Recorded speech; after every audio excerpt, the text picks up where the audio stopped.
আসসালামু আলাইকুম, কেমন আছেন আপনারা সবাই? আপনাদেরকে একটা সুন্দর জিনিস দেখাবো। সেটা হলো একটা ছোট্ট কাঁঠাল গাছে কিভাবে পরিচর্যা করে এত কাঁঠাল হয়, হ্যাঁ? এই যে দেখেন, আপনাদেরকে ব্যাক ক্যামেরা দিয়ে আমি দেখাই কত সুন্দর কাঁঠাল মাটির সঙ্গে একদম ছুঁয়ে গেছে, মনটাও ছুঁয়ে গেছে। তো আপনাদেরকে একটু দেখাই।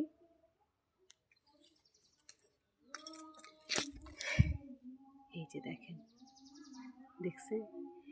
ছোট্ট একটু গাছে কাঁঠাল দিয়ে ভর্তি, মাশাআল্লাহ। এই যে গাছটা দেখছেন, গাছটা একদম ছোট। এই যে ছোট, এই যে ছোট গাছে 20টা কাঁঠাল ধরছে নাকি। আর এই যে পরিবেশটা তো খুবই সুন্দর।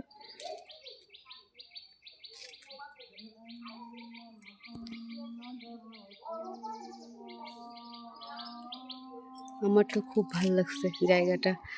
যাক, আপনাদের সঙ্গে তুলে ধরলাম। আপনাদের সঙ্গে তুলে না ধরলে তো আমার আবার ভালো লাগে না। তো আপনারা কেমন লাগলো বলবেন। আল্লাহ হাফেজ, ভালো থাকবেন সবাই।